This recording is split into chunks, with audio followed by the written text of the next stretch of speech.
Buenas tardes, mi nombre es Antonio Olivas y vengo a exponer el tema formación de síntomas. La variedad de síntomas existentes en la psicología es infinita. En casi cualquier tipo de neurosis hay cierto grado de contaminación por parte de síntomas incidentales que vienen a complicar el cuadro clínico.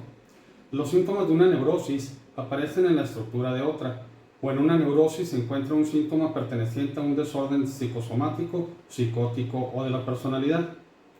Las reacciones de ansiedad son más sencillas y menos estructuradas que la neurosis, pero incluso en reacciones de ansiedad claras casi siempre se encuentra alguna mezcla fóbica, un síntoma de conversión o un síntoma obsesivo-compulsivo.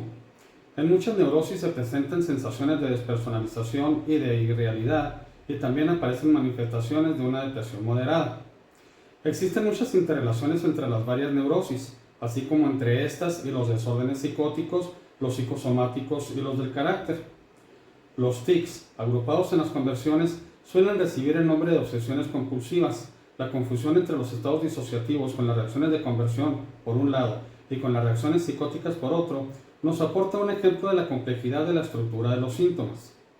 Todas las variaciones y complejidades de los síntomas neuróticos son fundamentalmente similares respecto a la estructura dinámica y la manera en que se forman.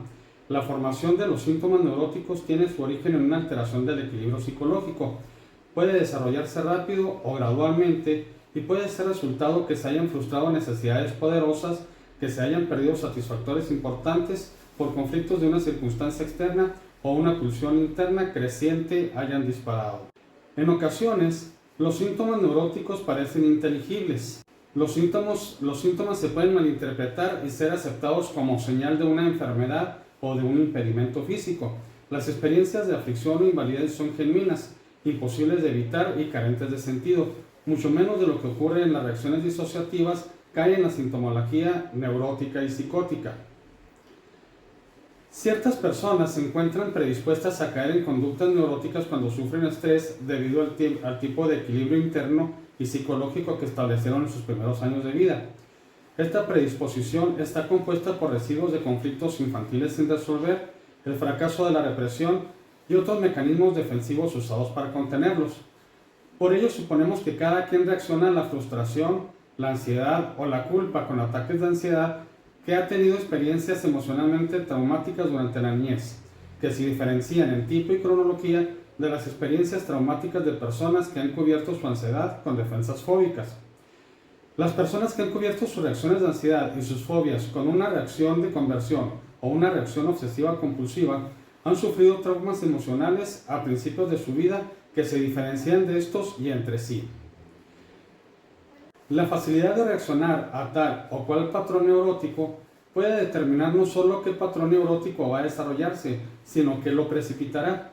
Los adultos cuya estructura defensiva es defectuosa reaccionan a dichas situaciones simultáneamente a dos niveles, un nivel consciente de adulto y un nivel inconsciente infantil.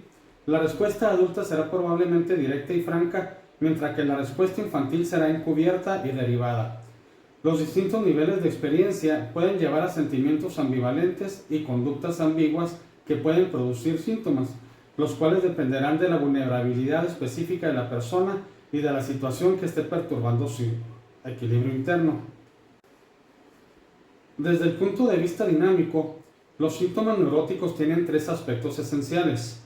Son una señal de que se ha perturbado el equilibrio de fuerzas dentro del sistema de personalidad, son una señal que se ha reactivado conflictos infantiles y son un intento de cura espontáneo o un intento de adaptación. Un sistema de personalidad normal es un sistema de fuerzas o energías mantenido en un estado de equilibrio razonable, un equilibrio fluido y no estático. Las fuerzas se encuentran en constante cambio. Una de las principales funciones del ego es mantener un equilibrio óptimo de esas fuerzas, no solo dentro de su organización, sino también en relación con los impulsos del ID, las presiones del superego y la estimulación externa. Un equilibrio óptimo entre esas fuerzas será aquel que permita al sistema de personalidad llevar a cabo sus actividades con un grado razonable de satisfacción. Para lograrlo, debe darse una redistribución continua de las energías entre las organizaciones del ego, del ID y del superego, y entre los niveles de funcionamiento del inconsciente, el preconsciente y el consciente. Cuando las funciones del ego encargadas de redistribuir la energía dentro y descargar la atención fuera no trabajan bien, el sistema de personalidad está en problemas.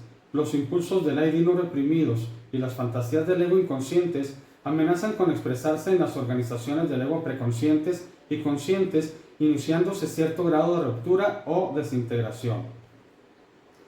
Para analizar la secuencia de acontecimientos en la formación de síntomas neuróticos, se toma como modelo el desarrollo relativamente súbito que se presenta cuando aparece un estrés repentino, ya que ello nos permite tener un cuadro más nítido de las fases en la formación de síntomas neuróticos.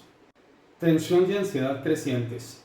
Todos experimentamos un incremento en la tensión y la ansiedad cuando nos enfrentamos a frustraciones, pérdidas, amenazas o aumento de pulsiones. El primer superego adolescente, tal vez estimulado por pulsiones del aire crecientes, tiende a mostrarse estricto y rígido. El adolescente promedio se las arregla para enfrentarse a situaciones críticas, las domina y llega a ser un adulto normal. Algunos adultos o adolescentes no tienen éxito en manejar su tensión y ansiedad cuando hay estrés externo o interno. A pesar de sus esfuerzos de redistribuir las energías dentro de la personalidad, la tensión y la ansiedad van progresando hasta que se vuelven intolerables. Amenaza de desintegración del ego. Hay cierto límite de tolerancia respecto a la tensión y la ansiedad. Cuando se sobrepasa es necesario cambiar algo. Las personas normales se enfrentan a la amenaza de desintegración del ego impuesta por la tensión y la ansiedad crecientes, incrementando su conducta de enfrentamiento y recurriendo a las defensas de ego inconscientes de que se dispongan, en especial la represión. En la persona que desarrolla síntomas neuróticos, la represión y el resto de su organización defensiva presentan defectos. Los límites del ego son patológicamente permeables y la amenaza de desintegración del mismo se vuelve una realidad. En la neurosis, la desintegración del ego es incompleta. El pensamiento y la adaptación del proceso secundario no se ven invadidos por material del proceso primario, como ocurre. Regresión parcial a niveles de fijación importantes. No es posible una amenaza de desintegración del ego superego sin que se provoque una adaptación interna. Es posible mantener tal integración mediante una regresión parcial que lleva de regreso parte de la función ego-superego a niveles menos maduros. Cuando dormimos todos caemos en regresión.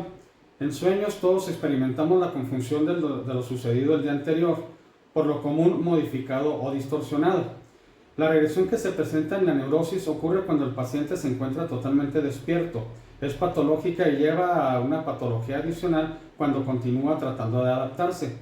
En la neurosis las fijaciones no son solo patológicas, sino también defensivas. Proporcionan a la persona puntos sólidos a los cuales regresar para poder reorganizarse, para poder permanecer en un nivel neurótico.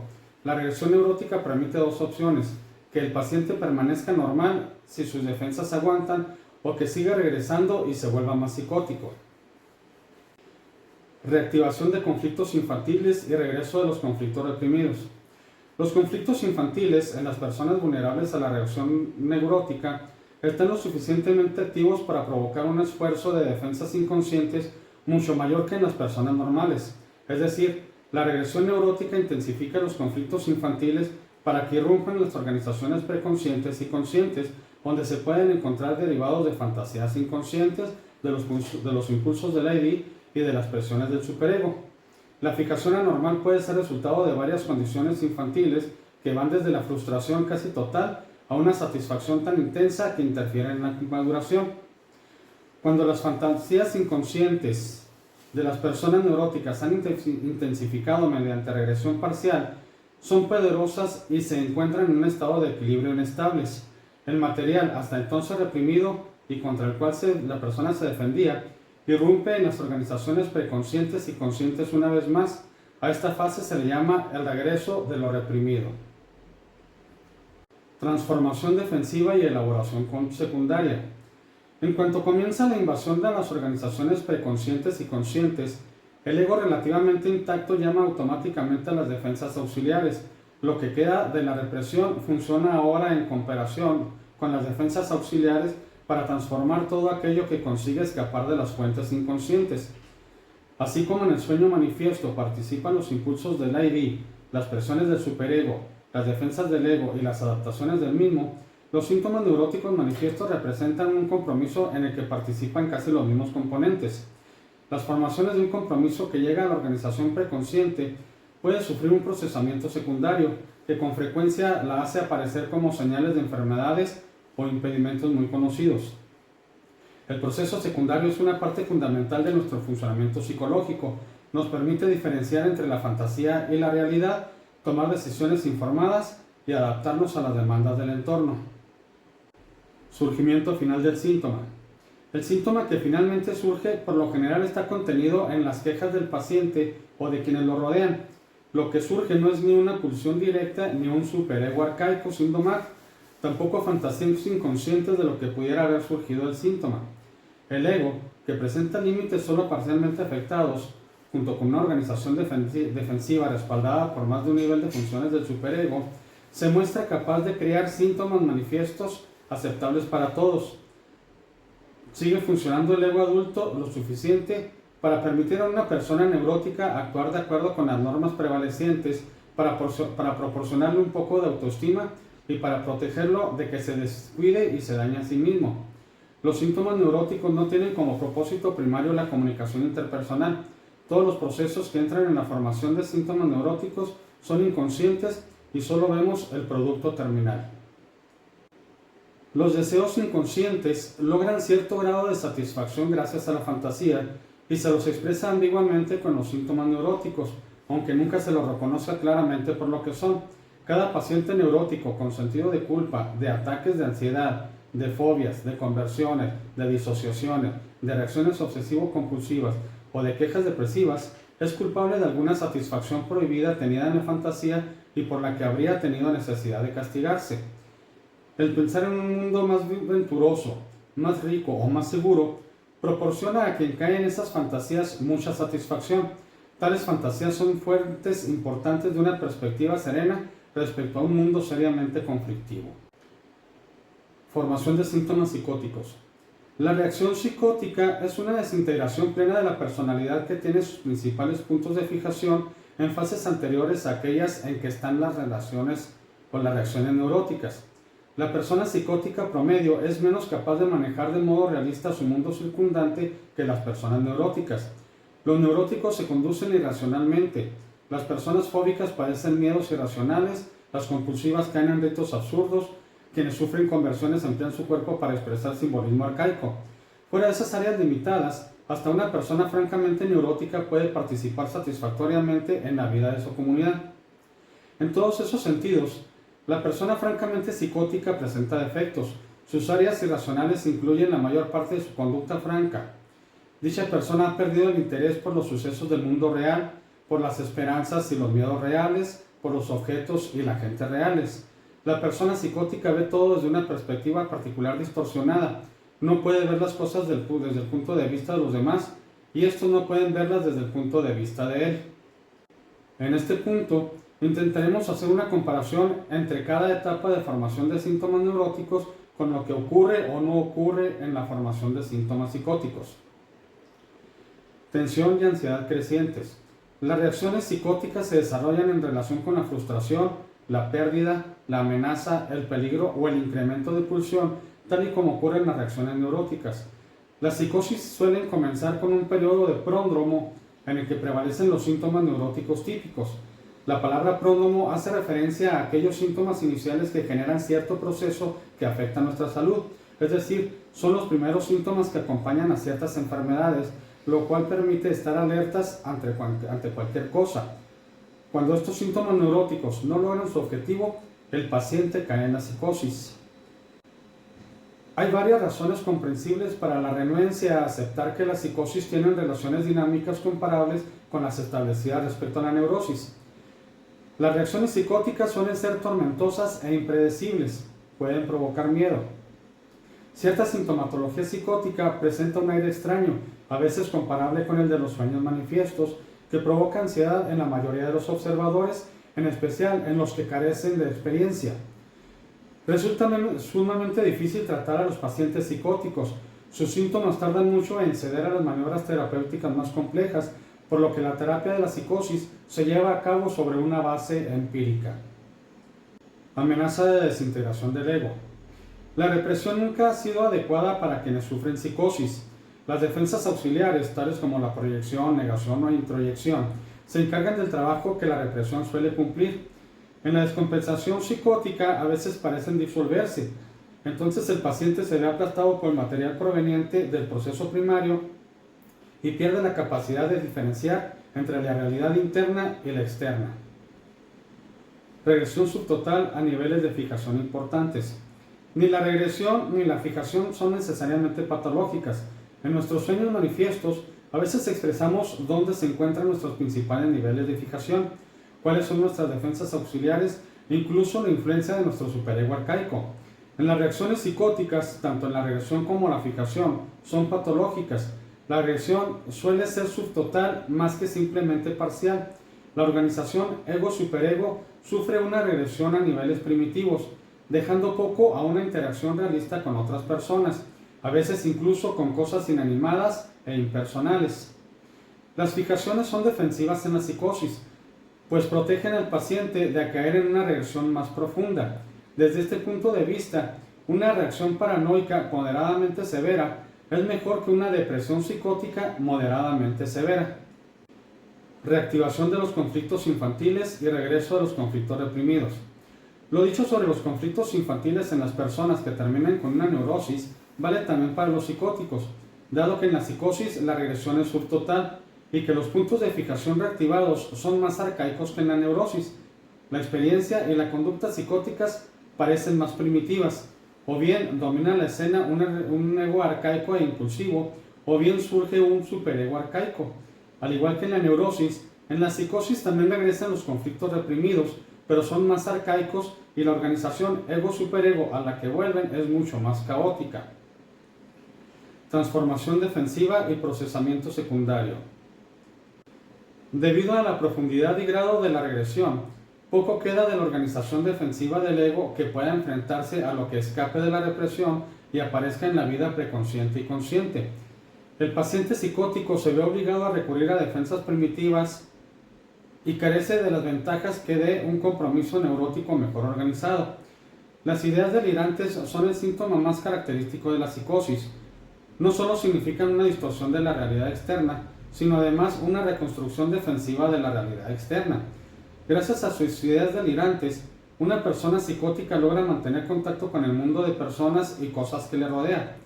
La idea delirante, al igual que el síntoma neurótico, es siempre un intento espontáneo de curarse a sí mismo, y cuando alguien experto trata de eliminarla, puede poner en peligro al paciente. Surgimiento final de los síntomas psicóticos. Lo que en la psicosis surge como un síntoma se acerca más a un impulso franco, o un superego arcaico sin domar, y las fantasías infantiles que aquello que surge en la neurosis. Los síntomas psicóticos muestran una enorme variedad y complejidad. A diferencia de la situación existente en gran parte de la neurosis, en la psicosis suele haber una destrucción catastrófica de las relaciones de objeto, de la autoestima y de la maquinaria de autoprotección. Los síntomas psicóticos son mucho más difíciles de comprender que los neuróticos. Hay 5 situaciones a las que son especialmente vulnerables las personas que desarrollan psicosis. Primero, pérdida o amenaza de pérdida de una fuente importante de satisfacción. Puede ser resultado de una muerte, un abandono o una desilusión. Puede provenir de una humillación o del olvido. El efecto de cualquiera de estas pérdidas es reducir o eliminar las salidas emocionales de que dispone una persona. Pérdida o amenaza de pérdida de la seguridad básica. Puede provenir de un fracaso personal o un cambio de posición, de una pérdida económica o de las presiones impuestas por exigencias nuevas o crecientes.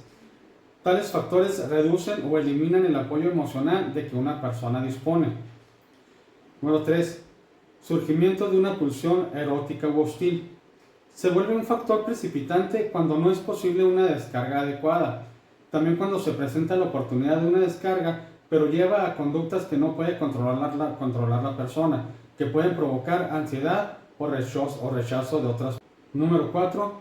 Incremento súbito en la culpa consciente, preconsciente e inconsciente.